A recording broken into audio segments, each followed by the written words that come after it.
Jadi, selamat pagi pada Bu Like selaku dosen pengampu mata kuliah metodologi penelitian, dan teman-teman yang lain. Pada kesempatan pagi hari ini, saya, Nicholas Sebastian Jasman, bersama teman saya, Jessica Viviana, akan mempresentasikan kajian penelitian kami yang berjudul fotodegradasi zat warna rodamin B menggunakan bentonit titanium oksida besi 23 oksida, atau bisa disingkat bentonit TiO2 Fe3O4. Baik, langsung akan saya lanjutkan. Yang pertama, kami hendak menjelaskan apa yang melatar belakangi penelitian kami. Seperti yang setiap dari kita tahu, bahwa modernisasi dan industri telah mengambil peran yang sangat penting dalam kehidupan kita sehari-hari. Hampir setiap peralatan yang kita lihat setiap hari adalah hasil dari manufaktur dari industri. Namun,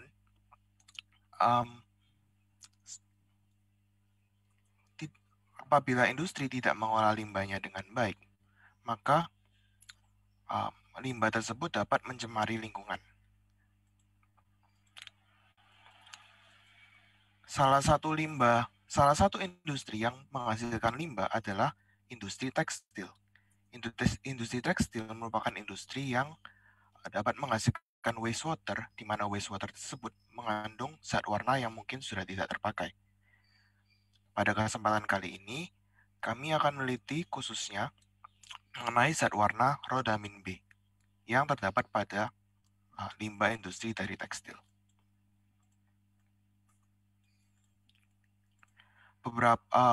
Apabila wastewater yang mengandung tekstil itu dibuang langsung ke badan perairan, hal tersebut dapat mencemari badan perairan. Oleh sebab itu, wastewater yang dihasilkan oleh limbah industri tekstil harus terlebih dahulu diolah sebelum dibuang ke badan perairan. Beberapa teknik sudah dikemukakan untuk mengolah air limbah tersebut, misalnya seperti sedimentasi, koagulasi flokulasi, elektrokoagulasi, dan ion exchange. Namun, metode-metode tersebut masih tergolong mahal. Oleh karena itu, kami mengusulkan suatu metode baru, yaitu fotodegradasi. Sesuai namanya, fotodegradasi merupakan suatu metode yang sesuai namanya foto dan degradasi, jadi itu adalah proses degradasi yang dibantu oleh cahaya.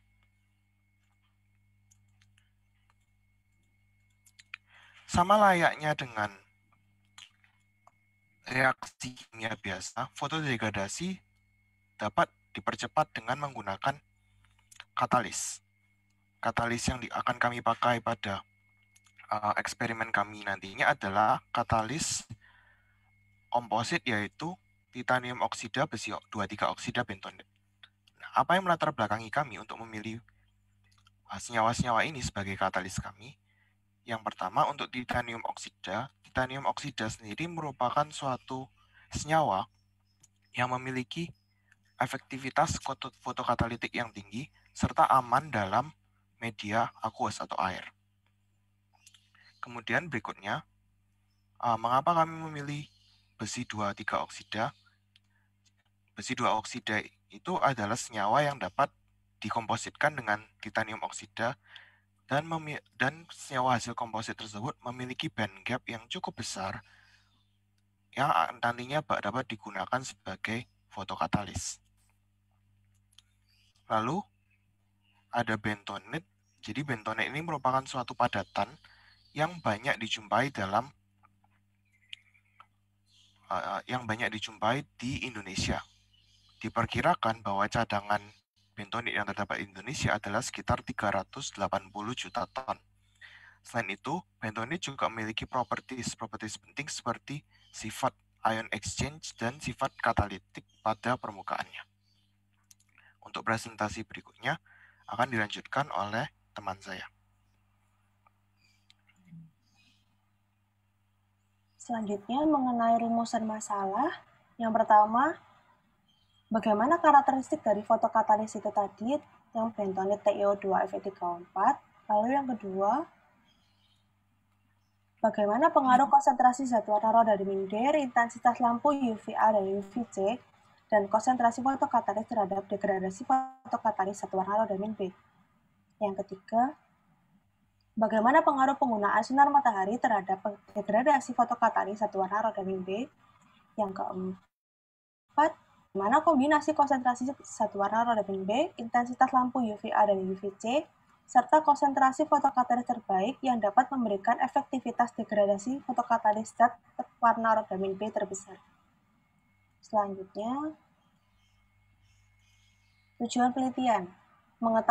Mengetahui karakteristik dari fotokatalis bentonit TiO2 Fe3O4 menggunakan FTIR dan SEM.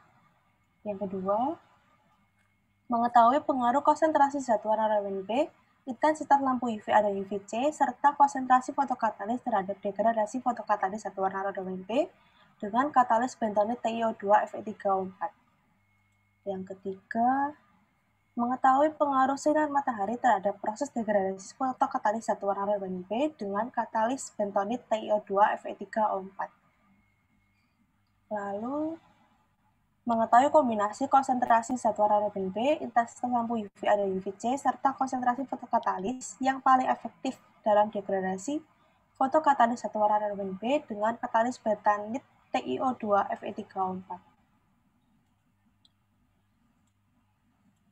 Nah, manfaat penelitian ada di manfaat pendidikan, yaitu untuk menggali wawasan mengenai proses fotodegradasi zat warna rhodamine B menggunakan fotokatalis bentonit TiO2 Fe3O4.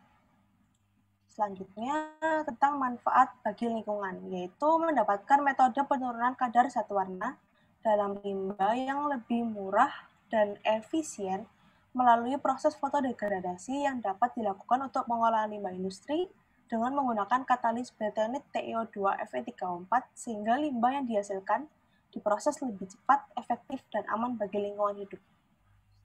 Selanjutnya, mengenai keutamaan penelitian dari kami, yaitu kita mengharapkan bahwa penanganan limbah industri kertas dan tekstil yang mengandung zat warna rhodamine B ini lebih efektif. Selanjutnya, temuan yang ditargetkan pada penelitian ini yaitu metode yang efektif tadi dan efisien untuk mengatasi limbah rhodamine B hasil industri kertas dan tekstil. Selanjutnya, kontribusi penelitian. Kami ingin berkontribusi untuk menangani permasalahan yang terjadi pada proses degradasi zat warna air limbah industri tekstil dan kertas. Sedangkan luaran dari penelitian yaitu publikasi dalam jurnal internasional. Oke, baik. Akan saya lanjutkan.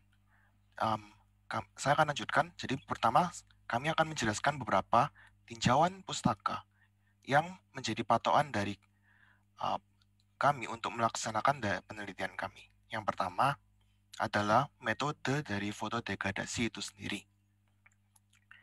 Yang pertama, sebuah penelitian yang dilakukan oleh Winata Putra dan Yusuf pada tahun 2014 menyatakan bahwa sebuah komposit TiO2, titanium oksida, besi 23 oksida, Fe3O4, SiO2, dapat meremove zat methylene blue yang terdapat pada suatu sampel air limbah sebesar 98%. Selain itu, penelitian dilakukan oleh Tiru Venkatachari dan kawan-kawan pada tahun 2008 menyatakan bahwa TiO2 memiliki efisiensi fotokatalitik yang tinggi. Hal ini, efisiensi fotokatalitik yang tinggi ini jika dibandingkan dengan beberapa senyawa lain, seperti misalnya alfa besi 3 oksida, serta kadmium sulfida. Kemudian,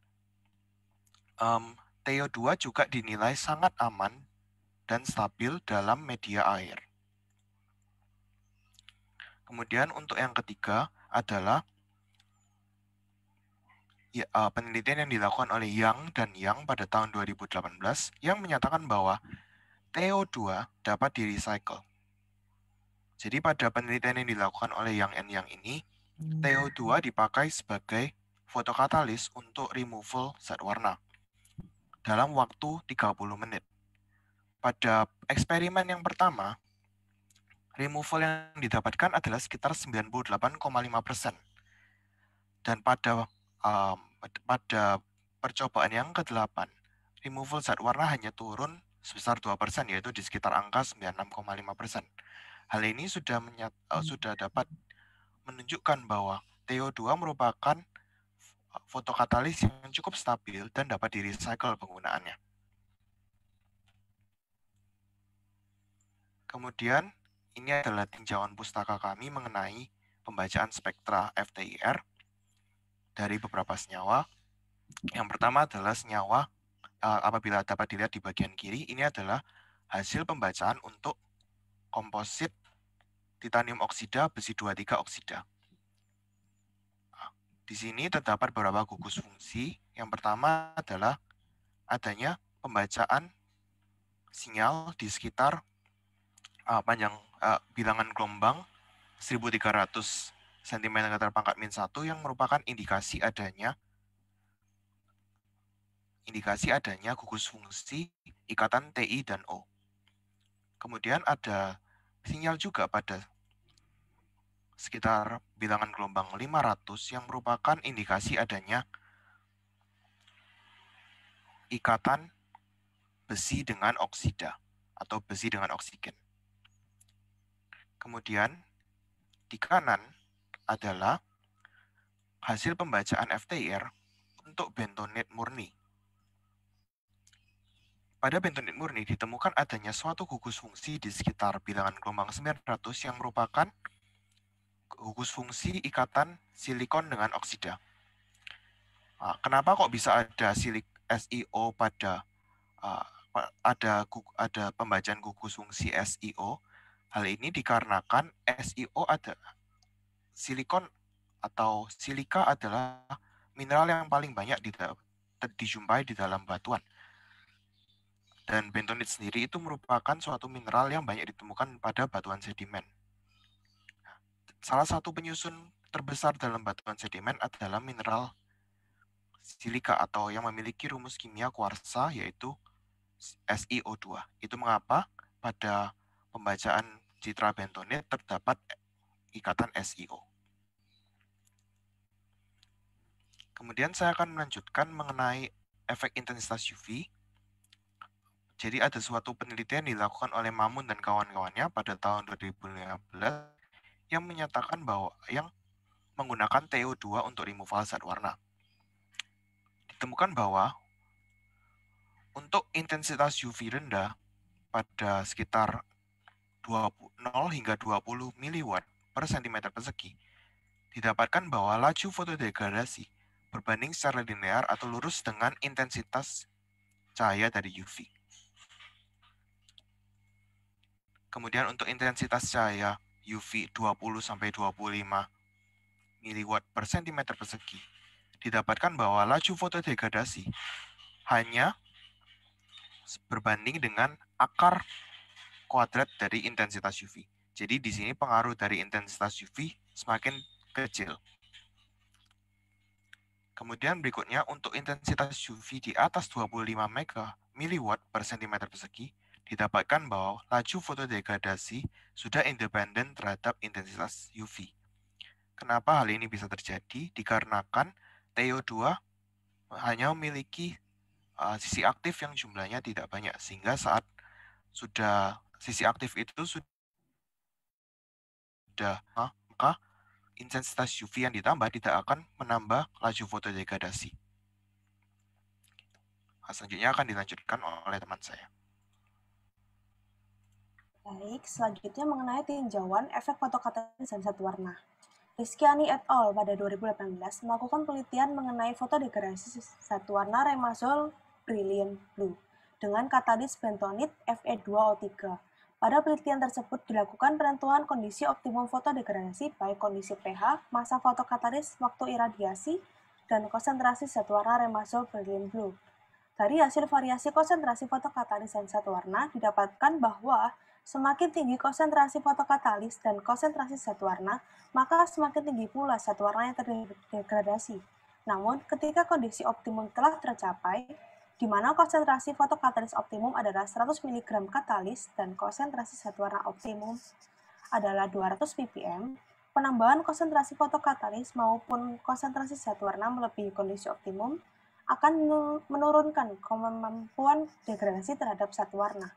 Hal itu disebabkan oleh apabila konsentrasi fotokatalis melebihi kondisi optimum, maka pembentukan radikal hidroksil dan ion superoksida akan terhambat karena fotokatalis tidak mendapatkan penyinaran UV sepenuhnya, yang berakibat pada semakin banyaknya fotokatalis yang tersuspensi. Sedangkan, penambahan konsentrasi zat warna melebihi kondisi optimum dapat menyebabkan jumlah molekul yang terdapat pada larutan juga semakin bertambah, yang dapat menyebabkan adanya penutupan terhadap permukaan fotokatalis, sehingga akan menyebabkan pengurangan terhadap pembentukan pasangan hole dan elektron, yang menyebabkan OH radikal dan radikal superoksida tidak dapat produksi dan oksidasi zat warna. Selanjutnya, tinjauan mengenai perbandingan efek penyinaran. Fraditasari dan Wardani 2015 melakukan penelitian mengenai fotodegradasi metil orange menggunakan fotokatalis TiO2N. Pada penelitian tersebut dilakukan uji fotodegradasi dengan berbagai macam penyinaran untuk mengetahui pengaruh dari sumber sinar yang digunakan. Untuk mengetahui pengaruh sinar yang digunakan, maka digunakan 3 cara penyinaran yang berbeda, yaitu tanpa penyinaran, di bawah sinar UV, dan di bawah sinar matahari, dengan masing-masing penyinaran selama 3 jam. Hasil percobaan ditunjukkan pada grafik dengan jenis cahaya sebagai sumbu X dan persen degradasi sebagai sumbu Y, sehingga dapat terlihat bahwa sinar matahari memberikan persentase degradasi terbesar, yaitu 67,52%, sinar UV sebesar 30,47%, dan yang terendah adalah pada kondisi gelap tanpa penyinaran sebesar 5,22%. Sinar matahari dapat memberikan persentase degradasi terbesar disebabkan oleh sinar matahari memiliki intensitas yang lebih besar dibandingkan dengan sinar UV pada reaktor, serta dalam sinar matahari terkandung lebih dari satu panjang gelombang, yaitu sinar tampak dan sinar UV. Pada percobaan, kondisi gelap memberikan persentase degradasi terendah, yaitu 5,22%. Hal itu disebabkan pada kondisi gelap, proses fotodegradasi tidak dapat berjalan karena OH radikal tidak terbentuk akibat tidak adanya energi foton untuk mengaktifkan fotokatalis TiO2N, sehingga persentase degradasi yang didapat pada kondisi gelap tersebut disebabkan oleh adanya absorpsi oleh TiO2N. Selanjutnya, sekian presentasi dari kami. Terima kasih atas perhatiannya. Apakah ada yang ingin ditanyakan? Ya, silakan. Siapa yang mau bertanya? Kalau coba saya mau lihat tujuan penelitiannya ya. Tujuan penelitiannya itu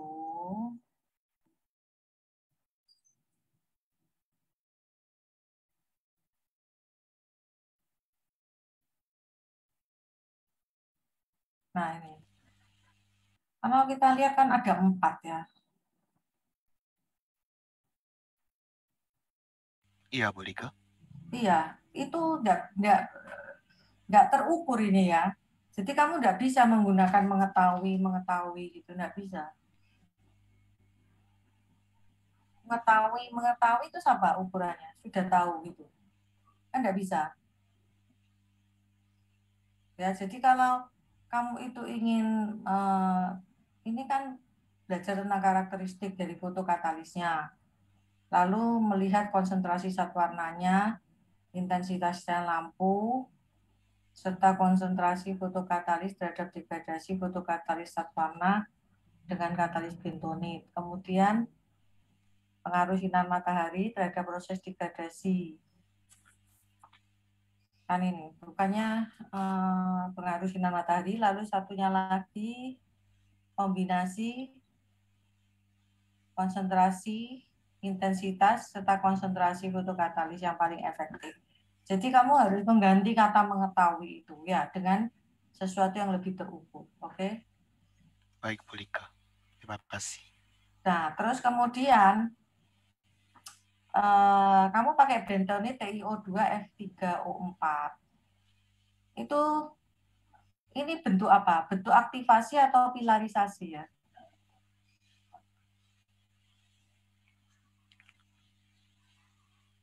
Maksudnya pilarisasi apa ya, Bu? Kamu mempilarkan bentonitnya itu atau kamu mau mengaktifasi bentonitnya? Penelitian kita ini sebenarnya pengujian terhadap katalis yang sudah terbentuk sih, Bu. Ya, katalisnya sudah ada. Sudah ada. Jadi kita tinggal itu Katalisnya karakteristik. sudah ready gitu maksudnya. Iya, itu kayak penelitian yang sebelumnya dulu, Bu, yang belum sempat diteliti karena COVID kemarin. Katalisnya sudah ada. Ya, yang Ya, dari Bu. penelitian sebelumnya. Oh, katalisnya sudah ada. Tapi kemudian, nah terus yang ketiga itu untuk apa sinar mataharinya itu? Karena sebenarnya fotodegrasi ini kan berdasarkan pakai lampu UV kan, Bu. Kita Iya. mau lihat kalau pakai sinar matahari itu bisa apa enggak gitu loh. Sinar Oh, matahari secara langsung tanpa lampu UV gitu, Bu. nanti gimana? Dijemur gitu? Iya, I think it's going to be very hard itu ya. Rasanya tidak akan mudah. Karena sinar matahari kekuatan UV-nya ketika di darat itu tidak sekuat dari lampunya mestinya. UVA dan C itu apa itu? Maksudnya UVA dan C. jenis lampunya, Bu. Ada lampu UVA dan UVC. Apa itu? A dan C itu menandakan apa? Panjang gelombangnya kan beda, Bu. Nanti dilihat pengaruhnya. Kalau panjang gelombangnya beda itu gimana? Memang kalau mau cari di luaran gitu UVA gitu orang tidak tahu.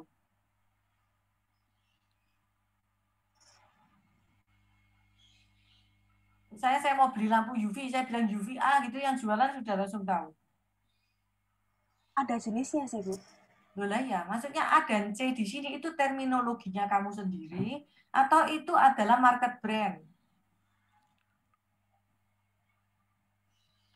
Kalau untuk Oh, yang kamu, UV, hah? ya, Bu. Untuk yang UVA sama UVC ini perbedaannya terletak pada panjang gelombang So dari cahaya. that's why you cannot say UVA and UVC. Everybody will don't know what is UVA and what is UVC. Kalau itu adalah branding, kalau saya mau pergi cari lampu UV di toko, saya mau beli UVA, dia sudah langsung kasih saya UVA, then that is fine, oke? Okay? Maka tujuanmu nomor 2 itu membuat orang itu tidak bertanya-tanya what is UVA and what is UVC, you know? Orang tidak bertanya-tanya karena itu brand. UVA itu berarti itu untuk panjang gelombang sekian sampai sekian, itu lampu itu brandingnya adalah UVA. Sementara untuk panjang sekian sampai sekian UVC. Tapi kalau itu penamaan dari kamu sendiri, kamu tidak boleh. Orang tidak akan apa itu UVA dan C itu penamaanmu sendiri. So you cannot say UVA and UVC. You have to say UVA dalam kurung panjang gelombangnya berapa sampai berapa. Dan UVC dalam kurung panjang gelombang berapa sampai berapa. Lalu orang akan mengerti, oh that is your own terminologi. Kalau gini kamu membuat orang bertanya-tanya, ini apa ini UVA, ini apa UVC. Nanti dan ini bisa misleading. Orang nanti pergi ke toko mau nyari lampu, dia bilang, oh saya juga mau melakukan eksperimen seperti ini. Dia ke toko, dia bilang saya mau beli UVA, dan yang jual bilang apa itu UVA? Maaf, Bu. Menyela? Boleh? Ini di marketplace ada sih, Bu. Kayak tulisannya pilihannya mau UVA, UVC, apa UVB gitu. Nah, berarti ada itu gitu kan? Iya, Ada, ada Bu. di marketplace. Nah, alangkah baiknya kamu tambah dengan dalam kurung panjang gelombangnya. Oke, Bu. Baik, Bu. Tuh, itu yang pertama. Yang kedua, manfaat untuk pendidikan itu kan katanya menggali apa yang digali gitu loh. So what is manfaat pendidikan? Manfaat itu kan harus berdampak ya. Nek kamu cuma menggali saja dan tidak kelihatan dampaknya, maka itu kamu harus coba membuat itu lebih berdampak, oke? Baik, Bu. Saya rasa itu dari saya.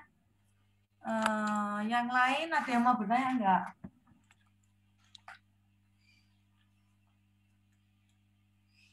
Enggak ada? Oke, berikutnya kelompok berikutnya ya. Ya, baik. Terima kasih, Bu Lika. Terima kasih.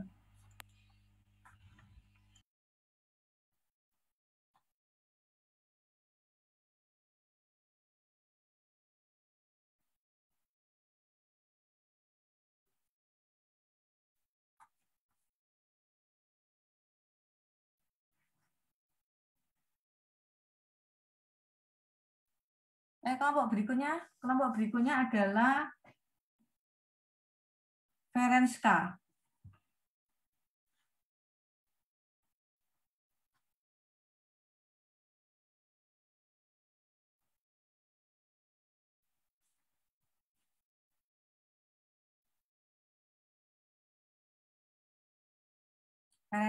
Ferenska sama Sheritang. Ayo silakan Ferenska. Belum di-unmute ya?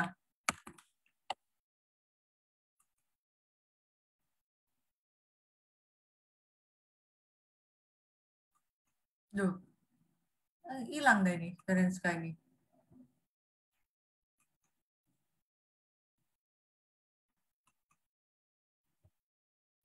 Ferenska, kok nggak jawab?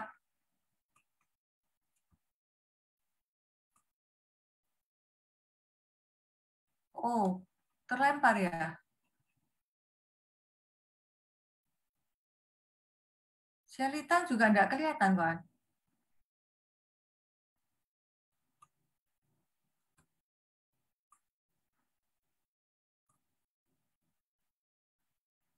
Coba salah satu bantu saya untuk bersuara supaya saya bisa tahu bahwa ini problemnya di saya atau di kalian. Terdengar kok, Bu. Oke, thank you. Loh, terus what happened with Ferenska and Shelly? Kok tadi masuk loh dia, saya lihat. Kenapa kok bisa nggak ada sekarang ya? Mungkin karena sinyal mereka, Bu. Oh, iya. Shelly juga nggak ada ini. Oke, saya lanjut dulu aja berikutnya ya. Saya lanjut berikutnya adalah Felix. Felix? Hadir, Bu. Ya, bagus. Ayo, Felix sama siapa, Felix? Sama Nathan, Bu. Felix dan Nathan. Nathannya ada? Ada. Ada, Bu. Ayo, nyalakan nih. Kalau ada dari kalian yang bisa menghubungi Ferenska, kamu kasih tahu mereka kenapa Sheritang dan Ferenska kok bisa terlempar ya. Dan saya tidak melihat. Coba kalian kalau tahu kontaknya kalian bisa hubungi via WA atau bagaimana. Supaya kita tahu permasalahan dihadapi mereka. Ayo Felix.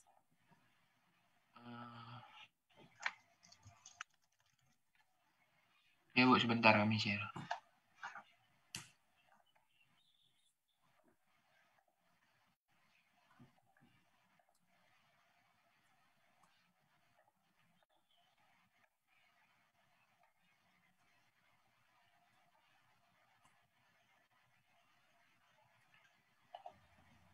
Masuk ya, Bu? Ya, masuk.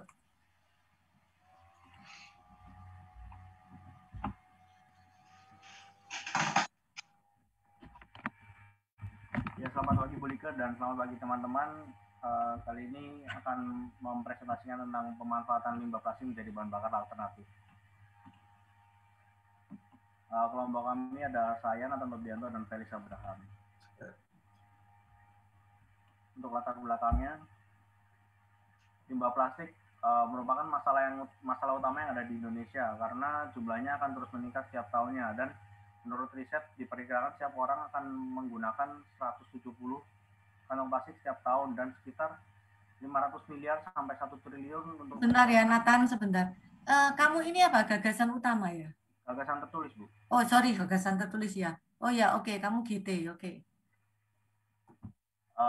Dan untuk sekitar 500 miliar sampai 1 triliun untuk penggunaan plastik di seluruh dunia. Bahkan di semua tempat masih akan menemui sampah plastik atau bahan-bahan atau alat-alat yang berhubungan dengan plastik juga. Yang kedua, sifatnya sulit untuk diurai karena membutuhkan waktu kurang lebih 80 tahun agar bisa terdegradasi secara sempurna. Apabila kita menunggu sampai 80 tahun, maka akan terjadi penumpukan yang semakin banyak lagi. Dan juga plastik tersusun atas bahan kimia yang cukup berbahaya bagi lingkungan, sehingga akan mencemari laut dan tanah. Yang ketiga itu butuh penanganan untuk meminimalisasi jumlah dari limbah plastik tersebut. Yang sebenarnya ada banyak cara untuk meminimalisasi, contohnya seperti daur ulang plastik yang menjadi plastik lagi atau menjadi kerajinan. Akan tetapi ujung-ujungnya akan menjadi plastik yang akan menjadi sampah plastik lagi. Yang kedua itu ada sempat ditemukannya bakteri untuk memakan plastik. Akan tetapi untuk saat ini berdasarkan riset hanya bisa makan 80 kilo per tahunnya. Dikarenakan menurut riset bakterinya jumlahnya masih sangat sedikit dan untuk penelitiannya butuh waktu lama serta biaya yang mahal. Yang ketiga, diolah menjadi bahan bakar minyak. Plastik tersebut akan hilang karena adanya proses pembakaran.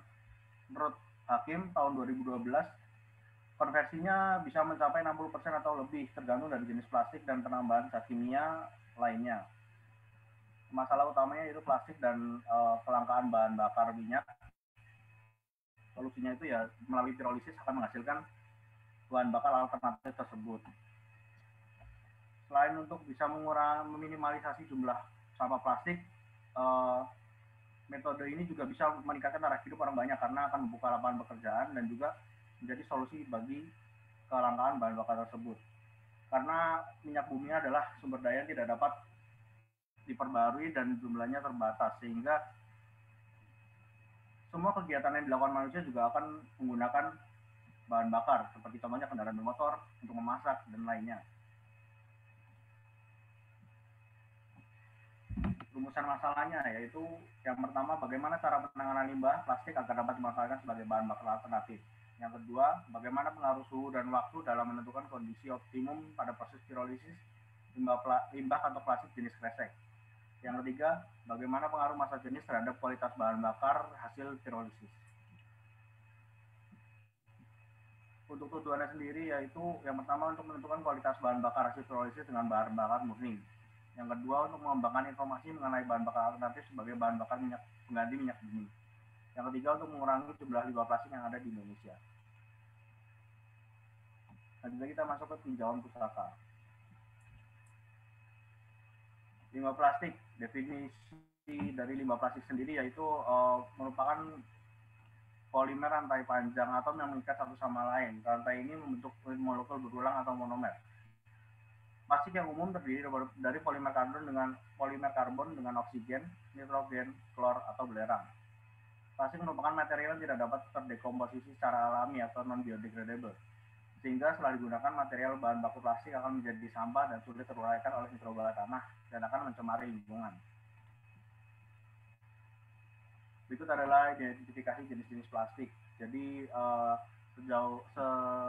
setahuku juga ada 6 jenis plastik yang biasanya kita gunakan sehari-hari. Kayak biasanya ada segitiga yang ada angkanya itu akan kita temukan di botol-botol minuman atau tempat makan gitu. Ini yang pertama itu ada PET atau polyethylene terephthalate. Itu biasanya digunakan pada botol plastik, botol minyak sayur, tempat makan oven proof. Dan biasanya hanya bisa dipakai untuk sekali pakai. Yang kedua ada HDPE, high density polyethylene, biasanya digunakan untuk botol jus atau susu yang berwarna putih dan kemasan mentega, sekali pakai juga. Yang ketiga ada segitiga merah, angka 3 itu P atau PVC, yaitu polyvinyl klorid. Bisa digunakan untuk botol deterjen atau sampo atau pipa saluran. Nah, ini merupakan yang tergolong sulit didaur ulang dan berbahaya karena beracun.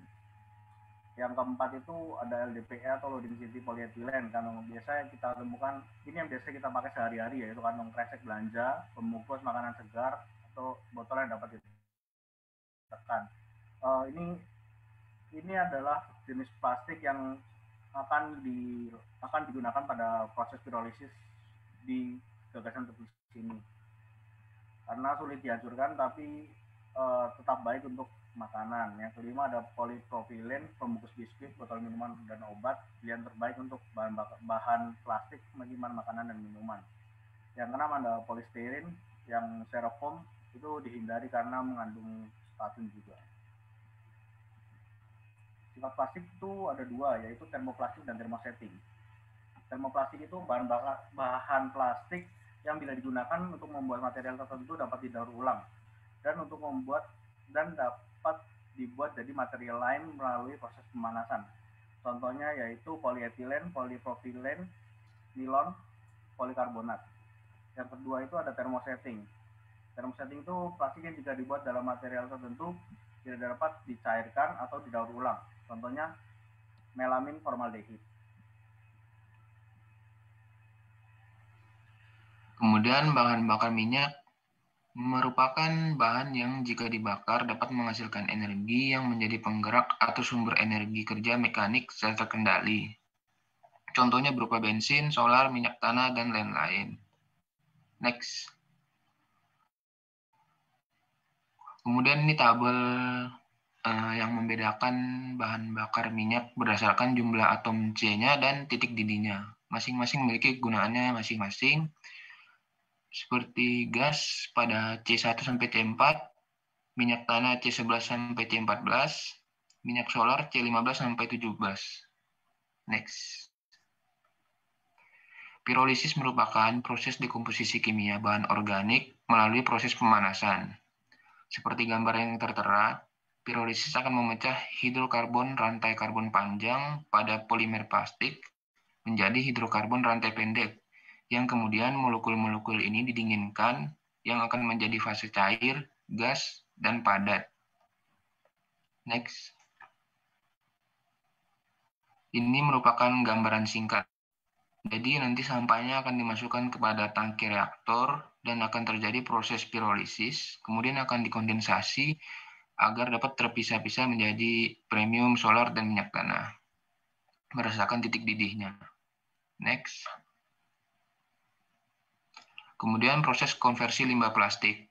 Pirolisis merupakan proses menjadikan sampah plastik menjadi hidrokarbon yang prosesnya terjadi pada suhu 800 sampai 1000 Celcius. Kemudian hydrotreating atau hydrocracking merupakan proses penyulingan untuk memisahkan unsur-unsur yang dihasilkan dari pirolisis dan menghilangkan senyawa aromatik dan senyawa polar. Kemudian hidroisomerasi merupakan proses menjadikan molekul-molekul isomer untuk meningkatkan viskositas yang dimiliki molekul-molekul isomer dengan menggunakan katalis seperti zeolit, polysilicate komponen, pseudoboimid komponen, dan clay komponen. Ya.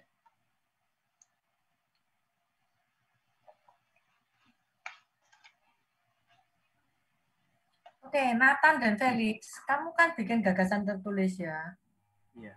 Jadi kalau kalian bikin gagasan tertulis itu, tadi pendahuluannya itu kamu menjelaskan tentang kamu menguraikan latar belakang toh, situasi dan kondisinya bagaimana. Jadi coba saya mau lihat slide pertamamu.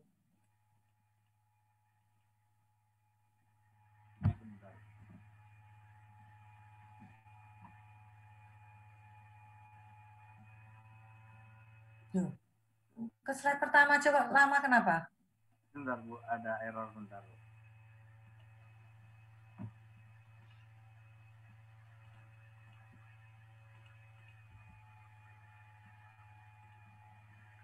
Bentar Bu.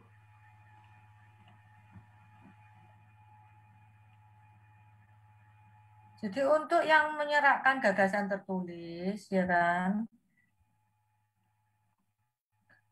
Ya. Kalian nanti UAS-nya cukup untuk pendahuluan dan gagasan saja. Kesimpulannya enggak usah sudah ya. Pendahuluan dan gagasannya saja. Nah, pendahuluannya, ayo mana? Felix. Bentar Bu, ini lagi error. Aku Ethan. Udah. Udah.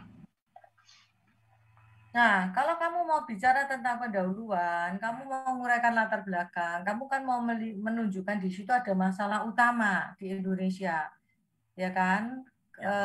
Kemudian persoalan berikutnya itu adalah kamu harus menunjukkan di guideline-nya itu loh, di pedomannya kan bicara tentang situasi dan kondisi bangsa.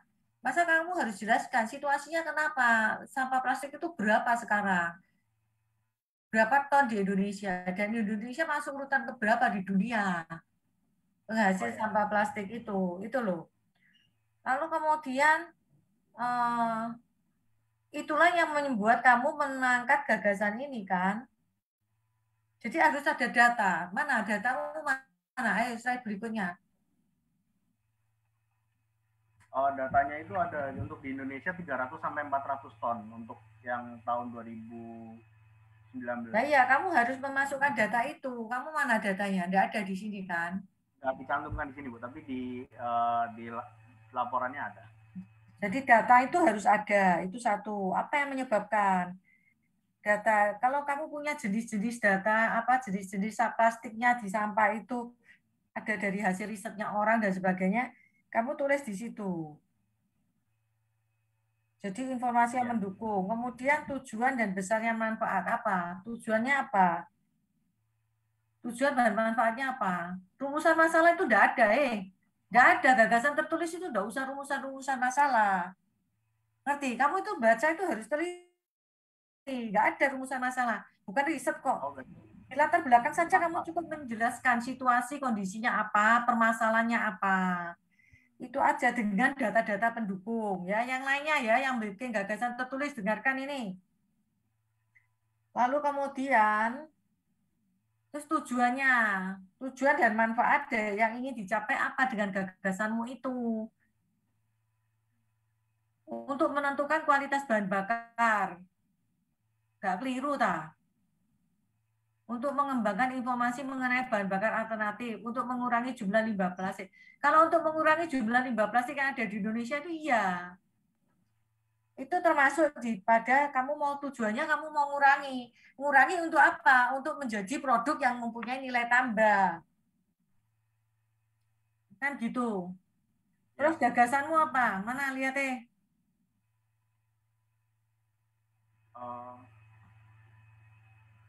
Gagasannya yang menggunakan metode itu. Persoalan pencetus ganti diperoleh dari fenomena sosial budaya, solusi yang menjadi konten ilmiah artikel. Jadi gagasanmu apa, solusimu apa? Gagasanmu itu bab 2 tinjauan pustaka. Berarti kamu menggunakan referensi. Berarti kamu memakai informasi pendukung ini. Iya. Limbah plastik, bahan bakar minyak. Berarti bukan bab 2, bukan tinjauan pustaka. Kamu bisa tulis bahwa ini adalah informasi pendukung. Jadi bukan chapter by chapter gagasan itu. Gagasan tertulis itu boleh kamu chapter by chapter, tapi bab 1 apa? Bab 2 ini kamu lebih menunjukkan sebagai informasi pendukung. Bukan tinjauan pustaka, informasi pendukung. Di dalamnya kamu citation, kamu mencite, mensitasi referensi-referensi yang ada, itu iya, gitu loh. Itu loh. Terus solusinya apa? Proses konversi limbah plastik menjadi BBM. Ini adalah semua informasi yang ada. Terus kamu solusinya pilih. Kamu tulis di sini. Bab berikutnya adalah solusi yang diusulkan. Jadi bisa saja bab 2 informasi pendukung dan solusi. Bab 2 bukan tinjauan pustaka, informasi pendukung dan solusi. Nah, solusinya apa? Tulis di situ. Nah, lalu kemudian setelah itu kamu bisa masukkan pihak-pihak yang bisa dipertimbangkan untuk membantu mengimplementasikan ini apa? Satu, pihak pemulung. Kan gitu toh? Iya, lembaga masyarakat desa. Lembaga masyarakat. Pihak pemulung. Kan Organisasi gitu. desa gitu. Ya. Langkah-langkah strategisnya apa? Mana langkah-langkah strategismu? Belum ada di sini, Bu. Nah, ya itu. Jadi kamu cukup itu sampai di situ. Semua yang membuat gagasan tertulis yang nanti akan diserahkan pada waktu UAS itu cukup bab 1 sama bab 2 saja, pendahuluan dan gagasan.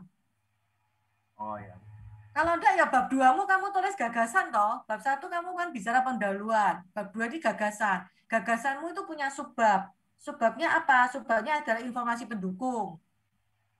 2.1 informasi pendukung, 2.2 adalah solusi. 2.3 adalah pihak-pihak yang kamu akan libatkan. 2.4 adalah langkah-langkah strategis. Nah, gitu toh. Semua formatnya begitu ya yang bikin GT. Ya, Bu. Semua yang bikin GT dengarkan. Besok kalau kamu presentasi tak gitu. Saya perkarakan loh ini. 2.1 itu adalah informasi pendukung. Yang kedua solusi. Ya, solusi. Tiga pihak yang terlibat. Terus langkah-langkah strategi. Sudah sampai situ aja. Serahkan untuk AS. Ngerti? Oke, siap, Bu. Oke, sudah. Ayo lanjut. Berikutnya ini Ferenska Makasih, Bu. sudah ada. Ya, makasih. Ferenska sama Sherly. Ayo Ferenska dan Sherly silakan. Iya, Bu. Iya, Bu. Udah.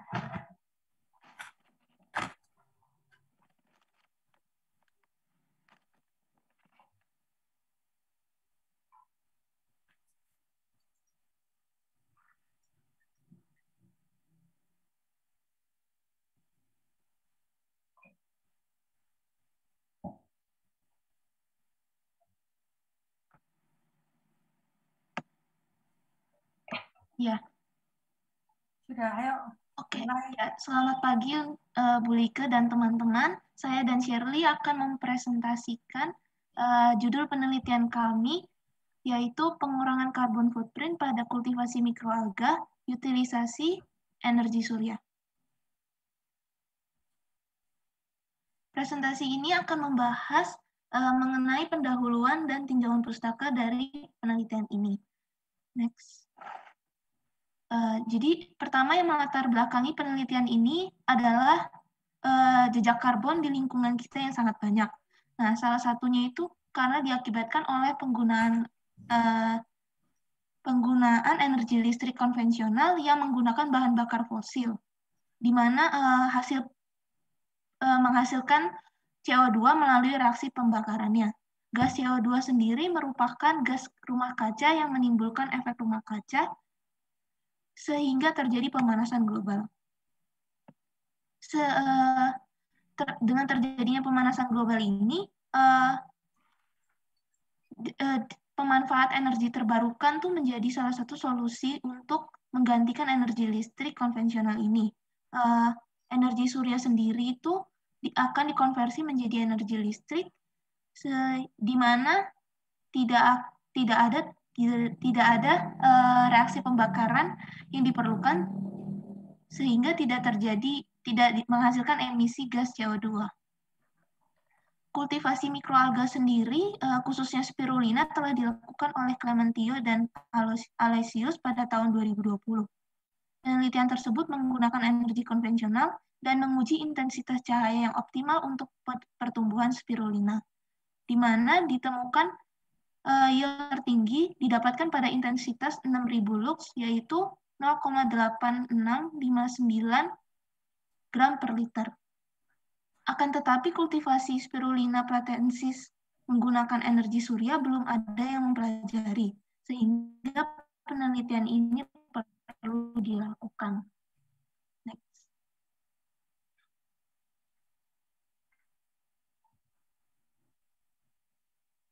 Oke, tujuan dari penelitian ini adalah yang pertama menentukan yield biomasa yang dihasilkan pada kondisi mesotrof dan fotoautotrof, dengan melakukan analisa sifat biokimia dari spirulina platensis, trof dan fotoautotrof dengan sel surya. Yang ketiga, melakukan asesmen ekonomi untuk sistem energi surya dan sistem energi konvensional.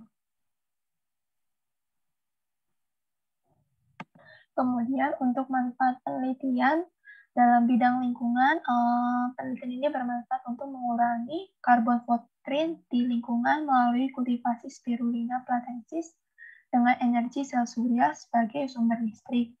Kemudian dalam bidang pendidikan, manfaatnya itu memperkaya ilmu pengetahuan di bidang kultivasi spirulina platensis dengan menggunakan energi sel surya.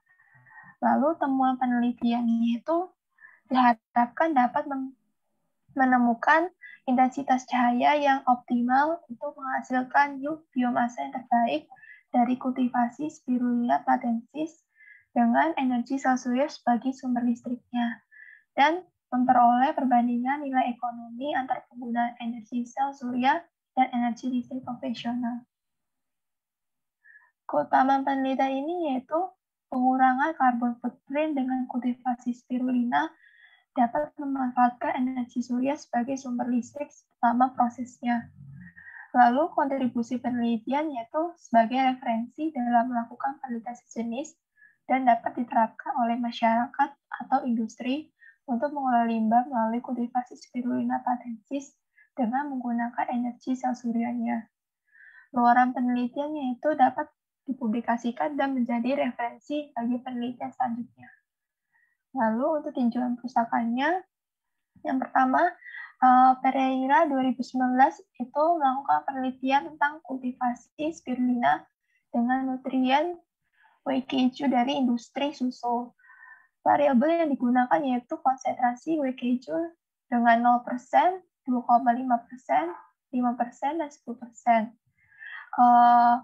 Yield biomasa tertinggi pada konsentrasi whey 5% dan spesifik growth rate tertinggi saat konsentrasi 10%.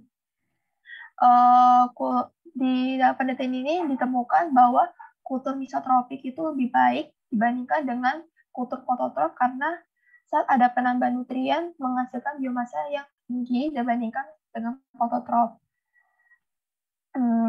Kemudian Kumar et al. 2019 meneliti tentang pertumbuhan spirulina patensis dengan intensitas cahaya yang digunakan yaitu 500 sampai 4000 lux pada kondisi suhu 25 derajat Celcius dengan menghasilkan biomasa tertinggi saat intensitas 2000 lux.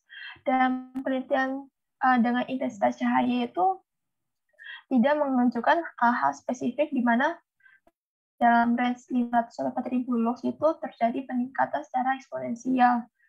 Kemudian untuk variabel suhu yaitu 20 sampai 40 derajat Celcius pada kondisi intensitas cahaya 2500 lux diperoleh suhu optimum 35 derajat Celcius. Dan penelitian ini itu membuktikan bahwa semakin tinggi suhunya, maka peningkatan pertumbuhan menyebabkan naiknya produksi biomasa.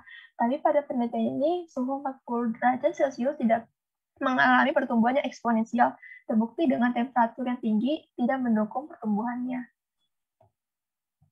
Kemudian Sinaga et al. 2020 melakukan penelitian tentang pengolahan air limbah domestik dengan menggunakan spirulina patensis dengan tujuan untuk mencari konsentrasi mikroalga yang optimal.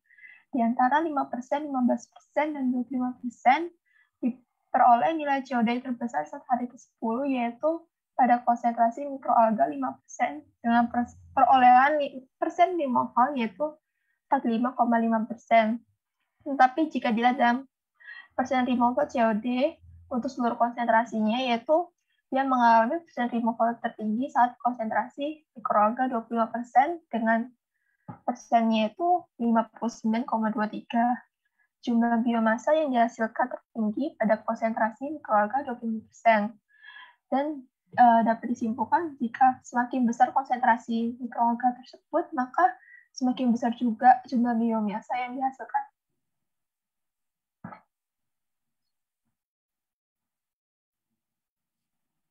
Ya, kemudian untuk penelitian yang dilakukan oleh Morales et al. Pada tahun 2019 melakukan produksi klorokum dan desmodesmus dengan mengkonversi cahaya matahari menjadi cahaya lampu dengan teknologi panel surya. Sehingga intensitas cahaya yang diterima oleh mikroalga itu lebih terkontrol. Akan tetapi pemanfaatan 100% panel surya dinilai menghambat pertumbuhan mikroalga, sehingga pada penelitian ini ditemukan persentase panel surya yang optimum adalah 10% dan 20%, di mana kedua persentase ini memiliki puncak nilai net energy ratio tertinggi. Selebihnya setelah 20% itu nilai net energy ratio-nya menurun. Next.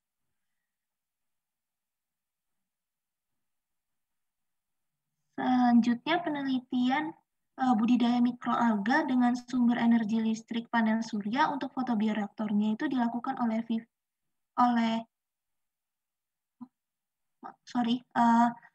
asesmen ekonomi yang dilakukan oleh Eka Sulistiawati ini pada tahun 2019 membandingkan penggunaan energi listrik PLN dan tenaga surya pada tipe rumah 86 meter persegi untuk 25 tahun ke depan.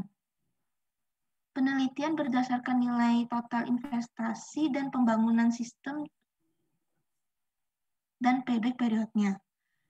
Penelitian ini menemukan bahwa total nilai investasi untuk panel surya adalah 90.443.000, termasuk biaya maintenance selama 25 tahun.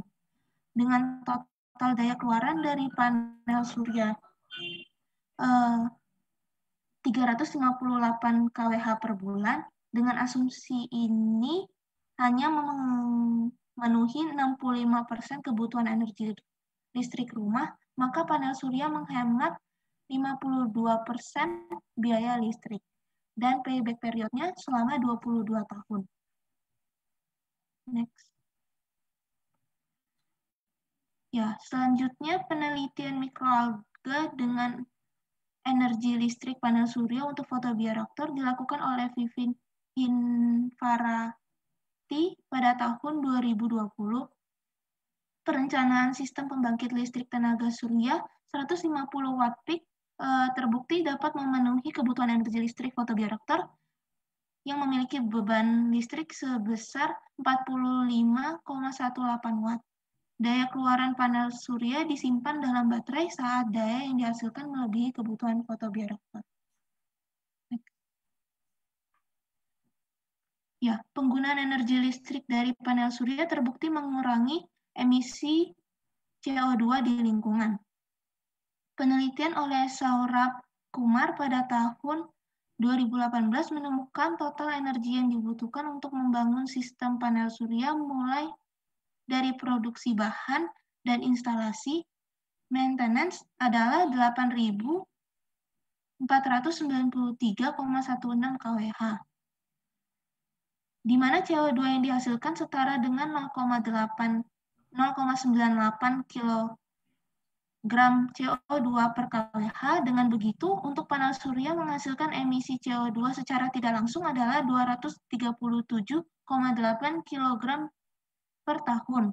Dibandingkan dengan energi listrik dari bahan bakar fosil, menghasilkan emisi 2.763,26 kg per tahun apabila menggunakan total energi yang sama dengan energi yang dihasilkan oleh panel surya.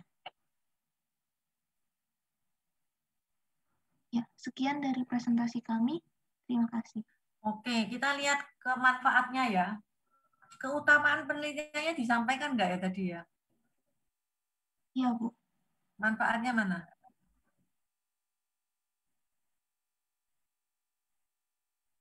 Ini keutamaan penelitian. Oke, manfaat dulu.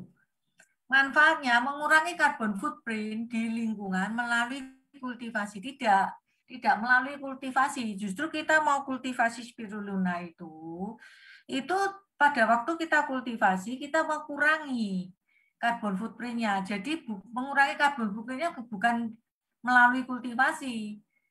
Mengurangi carbon footprint pada proses kultivasi spirulina dengan memanfaatkan energi sel surya sebagai sumber listrik. Ngerti enggak?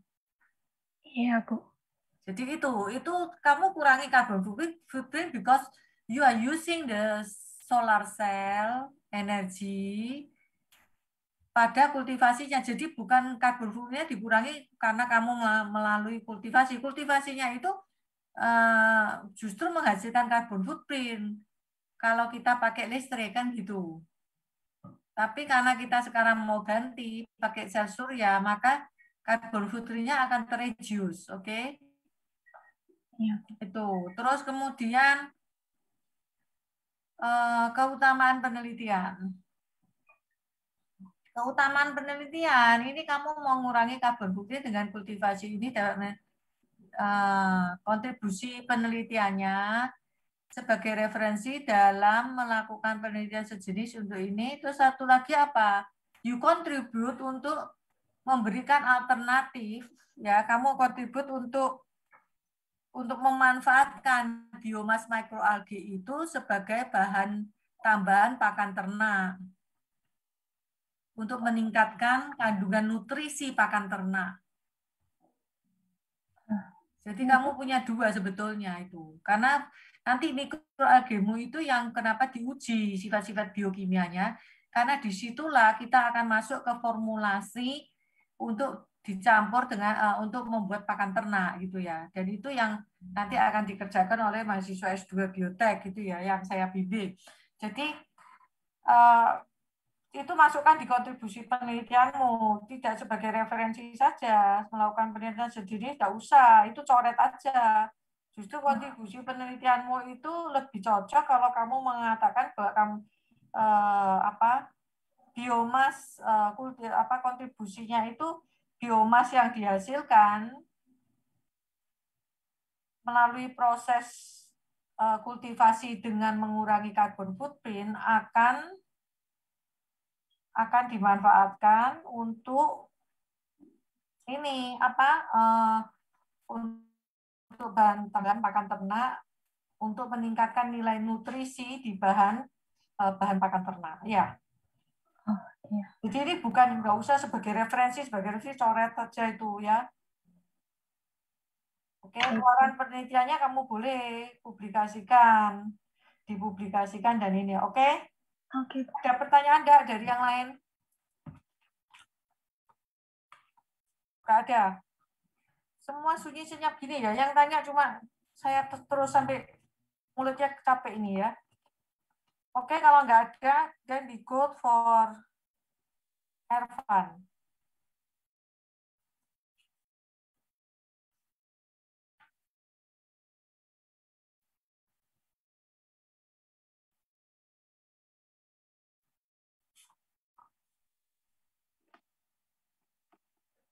Apakah sudah terlihat ini PPT-nya? Sudah. Evan sama siapa itu? Sama Steven, Bu. Wajahnya kok enggak kelihatan?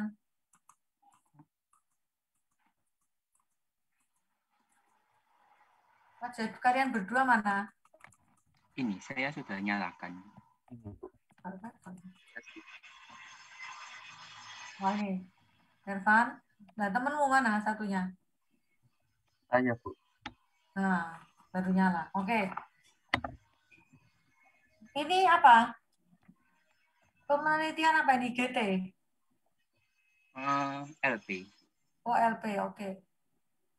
Ya, silakan ya, Evan. Selamat pagi, Bu Lika dan teman-teman.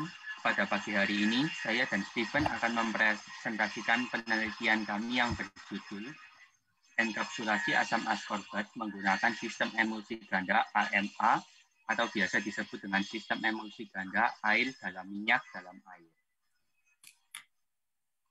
Alasan kami memilih judul ini karena asam askorbat atau vitamin C mempunyai segudang manfaat bagi tubuh. Misalnya meningkatkan kekebalan tubuh terhadap berbagai penyakit, mempercepat proses perbaikan jaringan tubuh, membantu proses metabolisme melalui reaksi oksidasi reduksi, dan berperan sebagai antioksidan yang berfungsi untuk menangkal radikal bebas.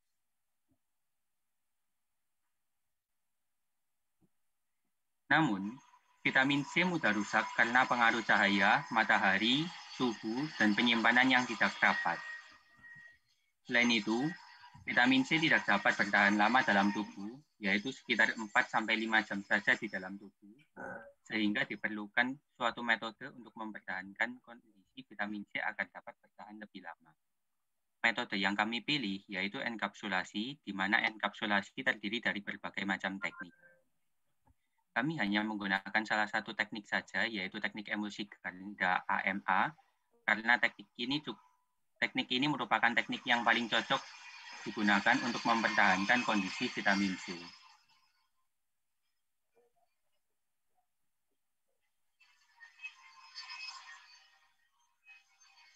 Tujuan dari penelitian ini yaitu yang pertama, merancang enkapsulasi asam askorbat dengan emulsi ganda AMA agar memiliki kestabilan yang tinggi. Tujuan yang kedua yaitu melakukan pengujian mengenai pengaruh konsentrasi vitamin C terhadap profil control release and dan efisiensi enkapsulasi. Selanjutnya,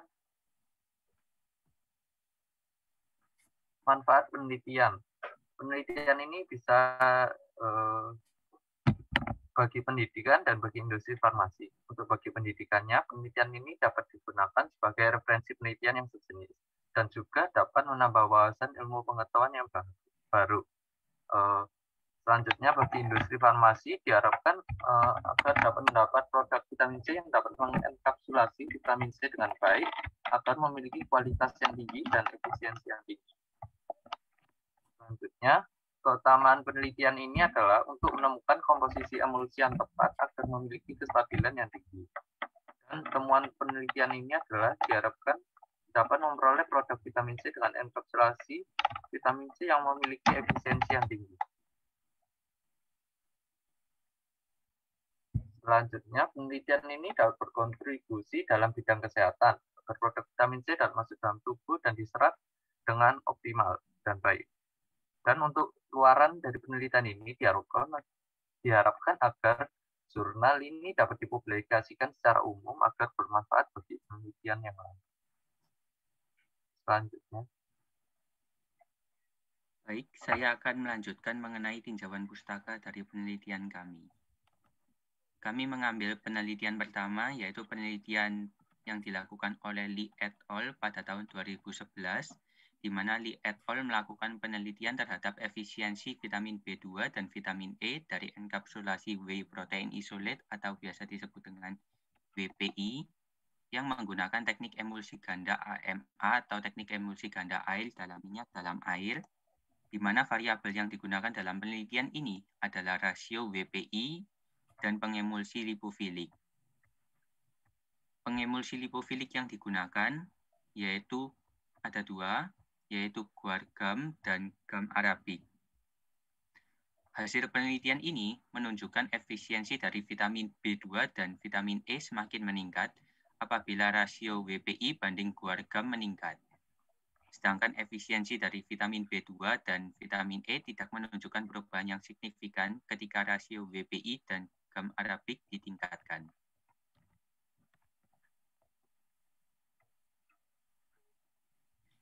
Tinjauan pustaka yang kedua, kami mengambil dari Xia et al. Pada tahun 2011. Xia et al. Ini melakukan penelitian terhadap pengaruh vitamin E terhadap karakteristik vitamin C yang dienkapsulasi dengan proses emulsi ganda AMA. Hasil penelitian ini menunjukkan bahwa vitamin E yang larut dalam fase minyak dapat meningkatkan viskositas emulsi, sehingga vitamin C yang terkandung dalam fase air bagian dalam dapat terjaga lebih stabil, sehingga kestabilan dari emulsi ini lebih baik, maka efisiensinya juga akan semakin baik.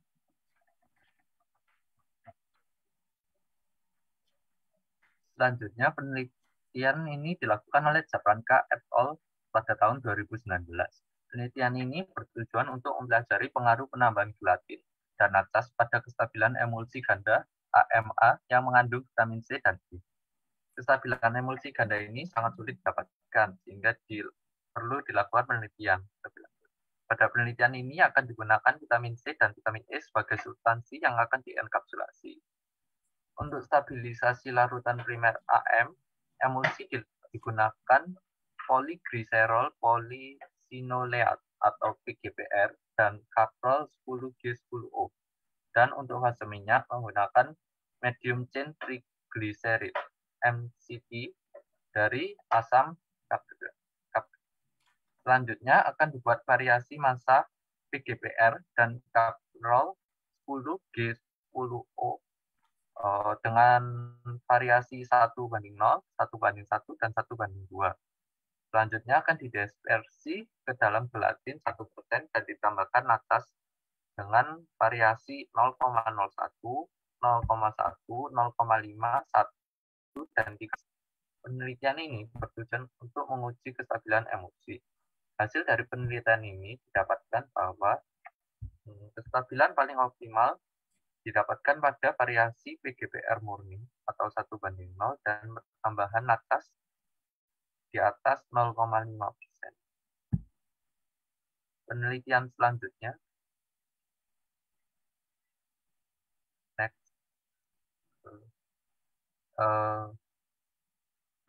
penelitian selanjutnya dilakukan oleh Jatranka et al. Juga pada tahun 2020.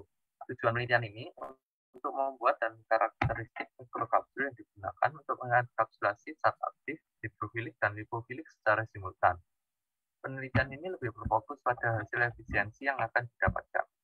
Penelitian ini menggunakan emulsi ganda dan menggunakan senyawa bioaktif hidrofilik dan lipofilik adalah vitamin C dan juga vitamin E. Sifat mikrokapsul sangat tergantung pada interaksi dari gelatin dan acas pada sistem. Selain itu juga akan dilakukan penambahan genipin untuk menaikkan tingkat enkapsulasi.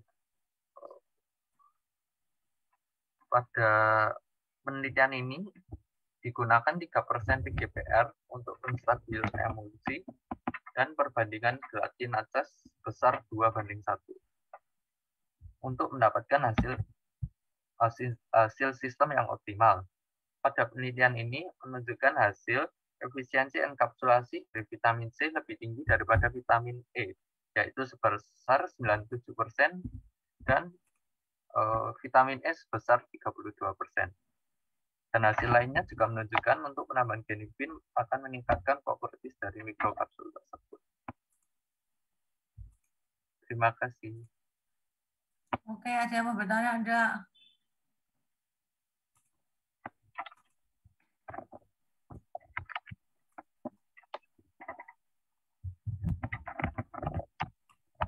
Coba kamu masuk ke lihat tujuannya, saya tadi belum sempat.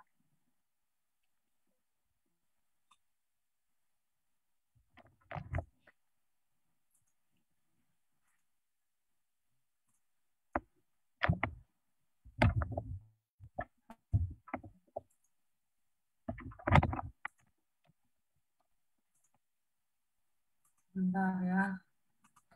Ini minggu depan ini bisa.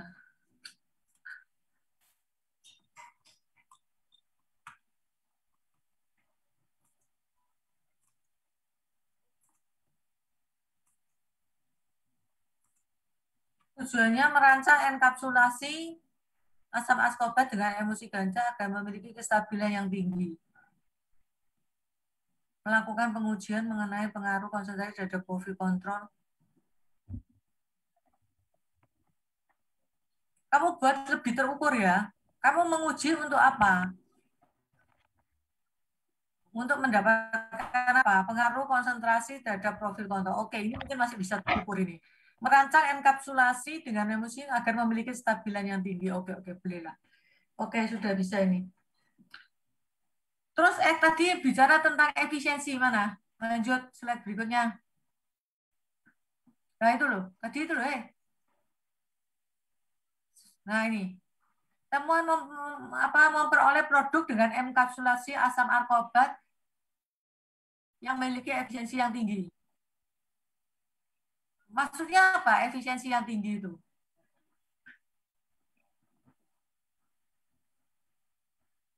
Efisiensi yang tinggi ini maksudnya asam askorbatnya dapat bertahan dalam tubuh lebih lama. Nah, terus gimana? Taunya gimana? Taunya gimana? Kamu mengenkapsulasi itu, coba temuanmu sama tujuanmu itu klop apa enggak? Memiliki efisiensi yang tinggi, kamu ukurnya apa? Efisiensi ini kamu ukur melalui apa? Efisiensinya itu loh diukur melalui apa? Maksudnya? Ya, dikelopkan sama tujuannya itu loh. Tujuannya itu mengukur apa? Kestabilan loh. Apakah kalau stabil berarti efisiensi tinggi gitu? Ngerti ya? Tinggal itu aja punyamu ya. Oke, terima kasih ya. Siapa? Ervan sama Stephen ya. Baik, Bu. Terima kasih. Terima kasih, Bu. Iya, ya. Kemudian untuk yang berikutnya ini minggu depan. Minggu depan itu kita kelihatannya pembagiannya tidak terlalu bagus ini. Sehingga minggu depan itu ada 6. Saya bertanya sekarang, adakah di antara kalian yang masih belum, yang masih ada PKM risetnya? Yang belum presentasi siapa? Yang LP? Nggak ada ya? Semua sudah kan? Kalau semua sudah, jawab nih. Saya LP masih belum, minggu ke-12. Siapa? Ferdi. Berarti cuma Ferdi saja yang minggu ke-12 untuk LP-nya. Yang lainnya sudah ya? Semua berarti sisanya tinggal GT. Kelompok saya juga belum. Dari siapa? Ngomong gitu loh. Ferdi sama siapa? Yosia, Bu. Ferdi sama Yosia ini LP. Terus siapa lagi yang LP Mas Ian?